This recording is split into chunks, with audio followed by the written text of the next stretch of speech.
আসসালামু আলাইকুম, welcome back to my channel. আশা করি সবাই আল্লাহর রহমতে ভালো আছেন। আলহামদুলিল্লাহ আমরাও ভালো আছি। কিন্তু আমাদের চারপাশে অনেক লোক আছে যারা ভালো নেই, যাদের সামর্থ্য নেই ভালো থাকার। একটুকু ভালো থাকার জন্য তারা ছুটে চলে এক স্থান থেকে অন্য স্থান। এইভাবেই তাদের জীবন চলে যায়। কি ভাবছেন কেন বলছে এই কথাগুলো? এটা দেখতে হলে ভিডিও শেষ পর্যন্ত দেখুন। আপনাদের এমন কিছু মানুষের জীবন ব্যবস্থা দেখাবো যা দেখলে আপনাদের একটু হলেও মনে সাড়া দিবে। যাই হোক, গ্রামে শান্ত পরিবেশ সবাই অনেক ভালো লাগে, আমারও ঠিক তেমনই ভালো লাগে। তো সকালে ঘুম থেকে উঠে চলে গিয়েছিলাম সবজি খেতে।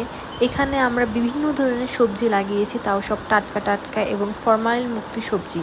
মূলো, টমেটো, আলু, পেঁয়াজ, রসুন, মরিচ, লাউ, মোটামুটি বলা ধরে সব ধরনের সবজি আমরা এই বাগানে চাষ করে থাকি।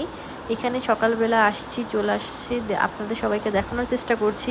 এই যে সাদা সাদা ফুলগুলো দেখছেন, এইগুলো কিন্তু মূলো ফুল। আমি জানি না আপনারা কখন দেখেছেন কি না, বাট আমার মনে হয় আমি ফার্স্ট টাইম দেখেছি। সকালবেলা মূলোর সালাডটা গরম ভাতের সাথে আমার খুবই পছন্দ, তাই ভাবলাম যেহেতু গ্রামে আসছি তাহলে জমি থেকে টাটকা মূলোগুলো তুলে নিয়ে আসি, ওইখান থেকেই আমরা না হয় সালাদ করে ভাত খাবো। দেন চলে আসলাম।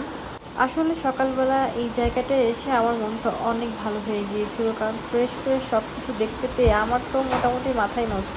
এই দেখেন, এইগুলো শালগম, আপনাদের দেশে কি বলে এগুলোকে? তারপরে দেখেন এইখানে আছে হচ্ছে গিয়ে করল্লা। ও মাই গড, করলা ভাজি তো আমার অনেক পছন্দ। কে কে পছন্দ করেন তিতা করলা ভাজি? আমি তো জাস্ট জায়গাটার ফ্যান হয়ে গেলাম। এত সুন্দর একটা ফ্রেশ সবজি বাগান করছে আমাদের, হচ্ছে আমাদের পারিবারিক সবজি বাগানও।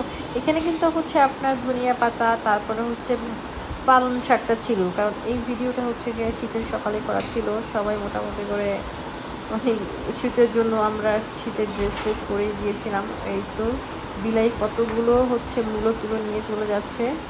এই বিলাই বিলাই দাঁড়াও, আমাকে রেখে যেও না, তুমি কোথায় যাচ্ছ? তারপর আবার হচ্ছে যাওয়ার সময় কিন্তু অবশ্যই তালা মেরে আবার যেতে হয়, কারণ হচ্ছে তা না হলে গরু ছাগল হাঁস মুরগি ঢুকে ক্ষেতটাকে নষ্ট করে দিবে। এর জন্য হচ্ছে আমরা সবসময় যখন খুলে ঢুকি, আবার যখন বেরোই খুলে বের হই। এরপর বিকেলের দিকে নদীর পাড়ে গিয়েছিলাম। আমাদের বাড়ির পিছনের সাইডে হচ্ছে নদীর পাড়। এই যে দেখেন, এই জিনিসটা দেখার কথাই আমি বলেছিলাম।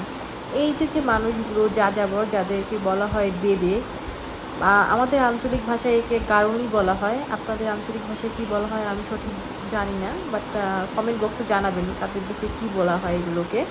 তো এরা দেখেন জীবিকার তাগিদে এদের বাসস্থান ছেড়ে এরা কত দূরে চলে আসছে।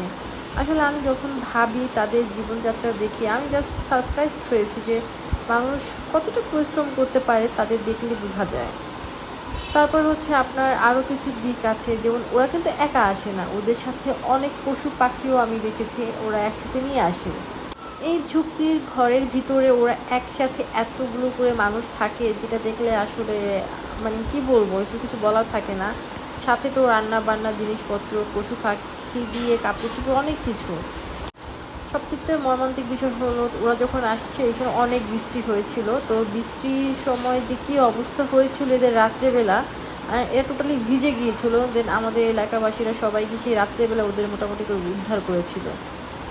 তারপর আমার ফেভারিট প্লেস এই তো নদীর পাড়। এখানে বসে থাকতে অনেক ভালো লাগে, অনেক সুন্দর একটা জায়গা এই নদীর প্লেসটা, এই সিঁড়িটা আমার অনেক পছন্দ, অনেক অনেক। আমি গ্রামে গেলে মাস্টলি প্রতিদিন একবার করে এখানে যাই। এর মতো বাই বাই, ভালো থাকবেন।